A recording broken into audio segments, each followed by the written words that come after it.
بسم الله الرحمن الرحيم يا أيها المزمل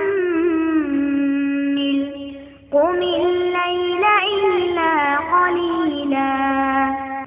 ഇന്തോനേഷ്യയിൽ സംഭവിച്ച ഒരു ദൃഷ്ടാന്തം, അതായത് പണിയെല്ലാം പൂർത്തിയായ ഒരു പള്ളി, ആ പള്ളിയുടെ മിനാരത്തിന്റെ മേൽഭാഗത്ത് വെക്കേണ്ട കുബ്ബ മാത്രമേ ഇനി വെക്കാൻ ബാക്കിയുള്ളൂ. അപ്പോൾ ആകാശത്തിന്റെ ഒരു ഭാഗത്ത് നിന്ന് ഒരു പട്ടിൽ പൊതിഞ്ഞ കുബ്ബ എന്ന് തോന്നിപ്പിക്കുന്ന തരത്തിൽ ഒരു സാധനം പറന്നു വരുന്നത് കണ്ടു. ജനങ്ങളെല്ലാം ഓടിക്കൂടി തക്ബീർ മുഴക്കാൻ തുടങ്ങി. അതേ, അത്ഭുതമെന്ന് പറയട്ടെ, അത് കുബ്ബ തന്നെയാണ്.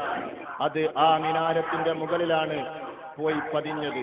വെറുതെ പറയുകയല്ല, അവിടെയുള്ള സർക്കാരിന്റെ നിയന്ത്രണത്തിലുള്ള ഒരു പ്രാദേശിക വാർത്താ ചാനലാണ് ഈ കാര്യം നമ്മോട് പറയുന്നത്. Peristiwa fenomenal terjadi di Desa Kailolo, Pulau Haruku, Maluku Tengah. Kubah masjid dengan berat ribuan kilogram berpindah dan melayang tanpa bantuan satupun peralatan. ഇതിൽ നമുക്ക് പാഠം ഉൾക്കൊള്ളാനില്ലേ? ഈ ലോകം അനശ്വരമായ പരലോകത്തിലേക്കുള്ള കൃഷിസ്ഥലമാണ്. ഈ ലോകമാകുന്ന കൃഷിസ്ഥലത്ത് സൽക്കർമ്മമാകുന്ന വിത്ത് വിതച്ച് അനശ്വരമായ ഫലം നാളെ പരലോകത്തിൽ കൊയ്യേണ്ടതുണ്ട്.